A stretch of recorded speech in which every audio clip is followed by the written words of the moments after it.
یہ بات ہے قرآن کی۔ یہ کوئی قرآن نہیں ہے، یہ بس جھوٹی شاعری ہے، محمد کی شاعری۔ بسم اللہ الرحمن الرحیم تبت یدا ابی لہب وطب ما اغنى عنه ماله وما قصب سيصلى نارا ذات لہب وامرأته حمالة الحطب في جيدها حبل من مسد۔ السلام علیکم ورحمۃ اللہ وبرکاتہ۔ ابو لہب کی یہ کہانی آپ لوگ پورا سنیے، ویڈیو کو لائک، سبسکرائب اور شیئر ضرور کریے۔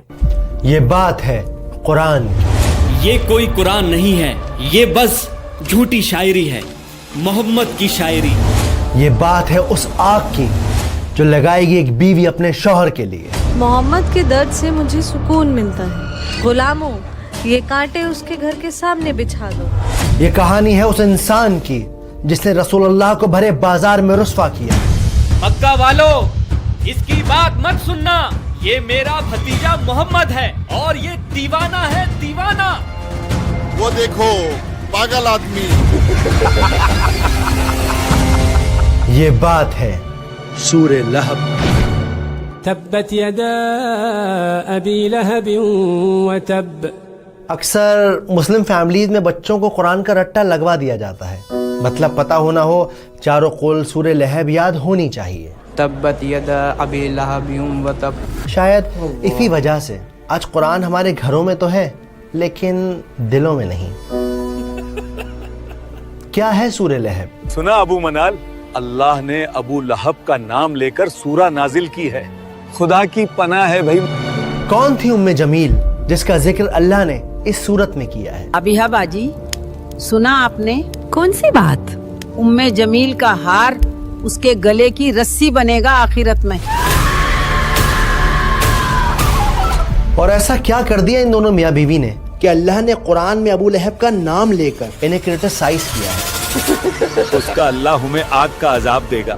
کہتا ہے میں لکڑیاں اٹھاؤں گی اپنے سر پر۔ اور سب سے زیادہ امپورٹنٹ، کیسے یہ صورت لیونگ پروف ہے قرآن کے میراکلس ہونے کا، جانیں گے اس ویڈیو میں۔ وامرأته حمالة الحطب في جيدها حبل من مسد۔ سورہ لہب مکہ میں اس وقت نازل ہوئی جب ابو لہب نے ظلم کی ساری حدیں پار کر دی۔ وہ اللہ کے نبی کو پریشان کرتا، ان کو گالیاں دیتا، انہیں بھرے بازار رسوا کرتا۔ میرے بھتیجے نے باپ دادا کا مذہب چھوڑ دیا ہے، کہتا ہے اس ایک خدا کو مانو۔ اس سے گھٹیا بات میں نے آج تک نہیں سنی۔ تعجب ہے۔ مگر اس سب کی شروعات اس صبح ہوئی جب سورج کی کرنیں مکہ کی زمین کو چوم رہی تھیں۔ اونٹ ریتیلے میدانوں میں دوڑ پڑے تھے، کوئی صبح صبح خود کو شیشے میں نہار رہا تھا، کوئی ناشتہ کر رہا تھا تو کوئی ابھی بستر پر انگڑائیاں لے رہا تھا۔ یہاں ہاتھ کھینچے جا رہے ہیں اور انہیں دن بھر بستر توڑنا ہے، اور کام ہی کیا ہے؟ اے جی، اب سوتے ہی رہو گے کیا؟ لیکن کوئی تھا جو صفا کے پہاڑ پر چڑھ رہا تھا۔ وہ پہاڑ پر کون ہے؟ محمد۔ یہ وہ پہاڑ تھا جس پر چڑھ کر مکہ والے ایک دوسرے کو اکٹھا کرتے، کوئی خاص بات بتاتے۔ صفا کے پہاڑ پر چڑھ کر اللہ کے نبی نے ایک گہری سانس لی اور پھر زور سے پکارا، یا صباحا۔ حملہ۔ یہ اذان نہیں تھی، نہ ہی کسی سوداگر کی صدا، یہ خطرے کی پکار تھی۔ اس کا مطلب تھا کہ اے لوگوں اٹھو اور میری بات سنو، تم پر ایک خطرہ آن پڑا ہے۔ لگتا ہے کوئی مصیبت آئی ہے۔ لوگ اپنے گھروں سے، اپنی دکانوں سے، اپنی باتوں سے نکل پڑے، اور پھر جب سب لوگ صفا کے پہاڑ کے نیچے جمع ہو گئے تو اللہ کے نبی نے ان سب کو ایک نظر دیکھا اور پھر ان سے ایک سوال پوچھا کہ اے لوگوں، اگر میں تم سے کہوں کہ اس پہاڑ کے پیچھے دشمن کی فوج تم پر حملہ کرنے آ رہی ہے، کیا تم میرا یقین کرو گے؟ لوگ چلا اٹھے، ہاں بالکل کریں گے، کیونکہ آپ سچے ہیں، آپ امین ہیں، آپ صدیق ہیں، آپ محمد ہیں۔ ان سب لوگوں کے جواب سن کر اللہ کے نبی ایک لمحے کے لیے رکے اور پھر انہوں نے ان سب سے کہا کہ اے لوگوں، میں تمہیں خبردار کرتا ہوں اس آنے والے عذاب سے جو بڑا سخت ہے، اور عبادت کرو اس ایک رب کی جو ساری کائنات کا مالک ہے، یہ بات سن کر اچانک وہاں کی ہوا بدل گئی.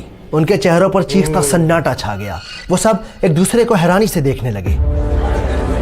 یہ کیا کہہ رہے ہیں؟ تعجب ہے. یہ بات تو کیا اپنے باپ دادا کا دین چھوڑ دیں؟ اپنے خداؤں کو ناراض کر دیں. اور پھر ایک آدمی کھڑا ہوا, غصے اور نفرت سے بھرا ہوا. وہ چلایا, بھتیجے تبا لکا علی ھذا جمعتنا. عربی کی اس عبارت کا مطلب تھا کہ کیا ناش ہو تیرا, ٹوٹ جائیں تیرے ہاتھ. کیا تو نے ہمیں اسی لیے یہاں جمع کیا ہے؟ یہ آدمی اور کوئی نہیں بلکہ رسول اللہ کا چچا ابو لہب تھا. اس کی بددعا آسمان سے ٹکرا کر واپس اس پر آ گئی. اس کے نصیب کے پنوں میں جہنم کا عذاب ہمیشہ کے لیے لکھ دیا گیا. لیکن اللہ نے ابھی اپنے نبی کو یہ بات نہیں بتائی. اسکالرز کہتے ہیں کہ اگر یہ صورت اس وقت نازل ہو جاتی تو مکہ کے لوگ کہتے اس پر کیسے بھروسہ کریں, وہ اپنوں کی برائی کرتا ہے. اصل میں اس دور میں مکہ میں چاچا کا درجہ باپ کے برابر ہوتا ہے, اسپیشلی جب سگے والد کا انتقال ہو چکا ہو. وقت گزرتا رہا, اللہ کے نبی جگہ جگہ گھوم گھوم کر ایک اللہ کی عبادت کرنے کا میسج پہنچاتے رہے. لیکن ابو لہب وہ آپ صلی اللہ علیہ وآلہ وسلم کے پیچھے پیچھے جاتا. اب یہ کون سی نئی شاعری لے آیا ہے؟ یہاں تک کہ وہ بازار کے شریر لڑکوں کو محمد صلی اللہ علیہ وآلہ وسلم کے پیچھے لگا دیتا اور ان سے کہتا کہ ان کو پتھر مارو مارو مارو. لیکن اس کا ظلم یہی نہیں رکا. اس کی بیوی یعنی رسول اللہ کی چاچی ام جمیل جو کمال کی خوبصورت عورت تھی, نئے نئے طریقوں سے نبی کو پریشان کرتی. آپ سب تو مکہ کے بڑے سردار ہیں, پھر احمد کا بائیکاٹ کیوں نہیں کرتے؟ صحیح کہا, بائیکاٹ کرو اس کا. ہاں بائیکاٹ کرو اس کا. صحیح کہا, ہاں بائیکاٹ کرو اس کا. اور حد تو جب ہو گئی جب اس نے اپنے دونوں بیٹوں کو یہ حکم دیا کہ وہ اپنی بیویوں کو طلاق دیں, کیونکہ ان دونوں کی بیویاں آپ صلی اللہ علیہ وآلہ وسلم کی بیٹیاں تھیں, ام کلثوم اور رقیہ رضی اللہ تعالیٰ عنہ. تمہارا چہرہ بھی مجھ پر حرام ہے اگر تم نے اپنی بیویوں کو طلاق نہیں دیا. بابا ہم آج ہی انہیں طلاق دیتے ہیں. دن شام میں ڈھل گئے, شامیں راتوں میں ڈھل گئیں, لیکن ابو لہب کے ظلم میں کوئی کمی نہ آئی. اے مکہ والو, میرے بھتیجا دیوانہ ہو گیا ہے, دیوانہ. اس کی بات مت سننا. اور جب اس کے ظلم کی انتہا حد سے پار ہو گئی تب اللہ سبحانہ و تعالیٰ نے نبوت کے 10ویں سال میں سورہ لہب کو نازل کیا. ابو ہادی ہمیں وہ سورہ تو سناؤ جو نبی پر نازل ہوئی ہے. بسم اللہ الرحمن الرحیم. تبت يدا أبي لهب وتب ما أغنى عنه ماله وما كسب سيصلى نارا ذات لهب وامرأته حمالة الحطب في جيدها حبل من مسد. آئیے اب اس صورت کو سنیمیٹک انداز سے سمجھتے ہیں آسان طریقے سے. تو پہلی آیت ہے تبت یدا ابی لہب وتب. پہلی آیت میں اللہ نے کہا کہ ٹوٹ گئے دونوں ہاتھ ابو لہب کے اور برباد ہو گیا وہ. اب یہاں پر دو باتیں ہیں جو نوٹ کرنے والی ہیں. پہلی بات یہ ہے کہ یہ جو پوری آیت ہے, یہ آیت اصل میں پاسٹ ٹینس میں بات کر رہی ہے. یعنی ایسا نہیں کہ ابو لہب کے ہاتھ ٹوٹیں گے, اصل میں اس کے ہاتھ ٹوٹ چکے. جس لمحے اس نے نبی پاک کی شان میں گستاخی کی اسی لمحے اس کے ہاتھ ٹوٹ گئے. تو یہ کام 100% ہو چکا ہے, اس کے ہاتھ ٹوٹ چکے ہیں. لیکن ابو لہب پھر بھی باز نہ آیا. جب یہ صورت نازل ہوئی تو وہ لوگوں سے کہتا, وہ کہتا ہے میرے ہاتھ ٹوٹ گئے. کہاں ٹوٹے میرے ہاتھ, صحیح سلامت تو ہیں. ہم جنگ بدر کے بعد جب آپ صلی اللہ علیہ وآلہ وسلم کی زندگی کو دیکھیں گے تب ہمیں پتہ چلے گا کہ کتنی بری طرح وہ مرا اور کس طرح سے آیات بالکل سچی ثابت ہو گئی. اب یہاں پہ نوٹ کرنے والی دوسری بات ہے, بہت امپورٹنٹ بات ہے, کہ ہاتھوں کی ہی کیوں بات ہو رہی ہے. یہ کیوں کہا جا رہا ہے کہ ہاتھ ٹوٹ گئے, یہ کیوں نہیں کہا جا رہا کہ سر ٹوٹ گیا, پیر ٹوٹ گیا, ہارٹ فیل ہو گیا, کیوں نہیں کہا جا رہا؟ میں کہتا ہوں اس کے لیے نا آپ یہ سین دیکھیے.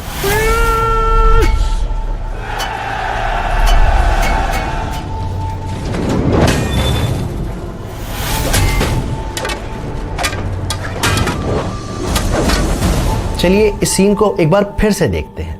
اس سین میں آپ نے نوٹس کیا ہوگا کہ کیسے ایک سپاہی نے، ایک فائٹر نے اپنے ہاتھ میں ایک تلوار لی ہوئی ہے اور دوسرے ہاتھ میں خود کو بچانے کے لیے اس کے پاس شیلڈ ہے، ایک ڈھال ہے. تو اگر کسی انسان کے دونوں ہاتھ ٹوٹ جائیں گے تو کیا ہوگا؟ نہ تو وہ وار کر سکے گا اور نہ ہی اپنا بچاؤ کر سکے گا. تو پھر ان دی اینڈ آپ برباد ہو جاؤ گے، ختم ہو جاؤ گے اور اگلا حملہ پھر آپ ہی کے اوپر ہوگا. بالکل اسی طرح ہم ابو لہب کی زندگی میں دیکھتے ہیں، اس کا مال، اس کے بیٹے، اس کے کنیکشن، اس کے تعلقات، اس کی پاور، سب کے سب برباد ہو گئے، کوئی بھی اس کے کام نہیں آیا. اور ہم آگے جا کے دیکھتے ہیں کہ جب وہ مرا تو اتنی بری موت مرا، اتنی بری موت مرا کہ کوئی اسے چھونے والا نہیں تھا، کوئی دفنانے والا نہیں تھا. کئی دنوں تک اس کی لاش سڑک پر سڑتی رہی، لوگ پریشان ہوتے رہے، یہاں تک کہ اس کے اپنے لڑکوں نے بھی اسے چھونے سے، گھر میں رکھنے سے منع کر دیا. ارے ابو لہب کے بیٹو، اپنے باپ کی لاش تو ٹھکانے لگاؤ، بدبو سے لوگ الٹی کر رہے ہیں. اب آتے ہیں آیت نمبر 2 پر. ما اغنا عنہ مالہ وما کسب. نہ ہی اس کا کوئی مال اس کے کام آیا، نہ ہی اس کی کوئی اولاد اس کے کام آئی. اصل میں یہ آیت جواب ہے اس بات کا جو ابو لہب اکثر لوگوں سے کہا کرتا تھا. اگر وہ سچا ہے دے دوں گا مال و دولت اللہ کو اور بچا لوں گا خود کو جہنم سے. اب یہاں نوٹ کرنے والی بات یہ ہے کہ یہ جو کسب کا لفظ ہے اس کا مطلب ہوتا ہے کمائی کے، ارننگ کے. کبھی کبھی لوگوں کے پاس بڑا پیسہ ہوتا ہے، باپ دادا نے ان کے کما کے چھوڑا ہوا ہوتا ہے، پر یہ کسب کا لفظ استعمال کیا جاتا ہے اپنی کمائی کے، جو آپ نے خود کمائی ہے. آپ صلی اللہ علیہ وآلہ وسلم کی ایک حدیث ہے جس میں وہ کہتے ہیں کہ انسان کی سب سے بہتر کمائی اس کی اولاد ہے، اور جس طرح سے ہم دیکھتے ہیں کہ اس کی اولاد اس کے کام نہیں آئی. اگلی آیت کی طرف بڑھتے ہیں، آیت نمبر 3. سَيَصْلَىٰ نَارًا ذَاتَ لَهَبٍ. کہ ابو لہب جہنم کی آگ میں جلایا جائے گا جو بھڑک رہی ہوگی، شعلے والی آگ ہوگی. اب ہم بڑھتے ہیں چوتھی آیت کی طرف جو ہے وَامْرَأَتُهُ حَمَّالَةَ الْحَطَبِ. اور اس آیت کا مطلب ہے کہ اس کی بیوی اپنے سر پر ایندھن اٹھائی ہوگی.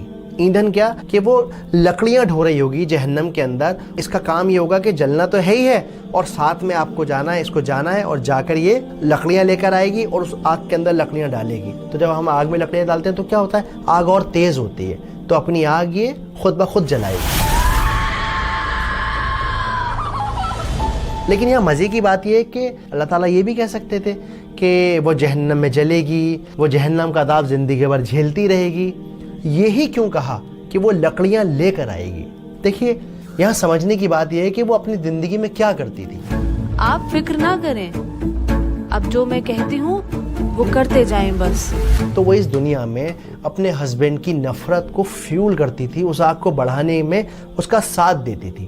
اسی وجہ سے اللہ سبحانہ و تعالیٰ نے آخرت میں اس کا عذاب یہ رکھا ہے کہ جاؤ، جا کے لکڑیاں اٹھا کے لے کے آؤ، ڈھو اپنے سر پہ اور اپنی آگ کو خود بھڑکاؤ. اب یہاں پہ ایک اور ضروری بات ہے، بہت امپورٹنٹ بات ہے. جب بھی آپ نماز میں سورت کو ریسائٹ کریں تو ایسا نہیں کہ آپ گئے وَامْرَأَتُهُ حَمَّالَةَ الْحَطَبِ. نہ، ہمہ ایک پاورفل لفظ ہے، بہت ہی زیادہ اس کے اندر اثر ہے، ویٹ ہے. تو آپ جب بھی پڑھیں گے آپ کو اس پہ زور دینا ہے. وَامْرَأَتُهُ حَمَّالَةَ الْحَطَبِ. آیت نمبر 5 کی طرف بڑھتے ہیں جو ہے فِي جِيدِهَا حَبْلٌ مِّن مَّسَدٍ. اور اس کے گلے میں مونج کی رسی ہوگی، یعنی ناریل کی چھال والی رسی ہوگی. یہاں پر جیدیہا کا جو لفظ ہے، اس لفظ کا استعمال ہوتا ہے خوبصورت گردن کے لیے، ایسی گردن جو زیور سے لدی ہوئی ہو. کمال کی بات یہ ہے، مزے کی بات یہ ہے کہ رسی کا ذکر کیوں ہے اور گردن کا ذکر کیوں ہے؟ تو اس کے پیچھے کی بات یہ ہے کہ جمیل ایک خوبصورت سا اپنے گلے میں ہار پہنا کرتی تھی. وہ مکہ والوں سے کہتی تھی، اپنے نوکروں سے کہتی تھی، عام لوگوں سے کہتی تھی، میرے گلے کا یہ ہار میں اس کو دوں گی جو محمد کے خلاف کھڑا ہوگا، میرا ساتھ دے گا. اور اسی وجہ سے یہاں یہ منشن کیا گیا ہے کہ اس کے گلے میں مونج کی رسی ہوگی، بل والی رسی ہوگی، تکلیف دینے والی رسی ہوگی اس گلے میں جس میں وہ ہر وقت ہار پہنے رہتی تھی. یہ تھی سورہ لہب کی انڈرسٹینڈنگ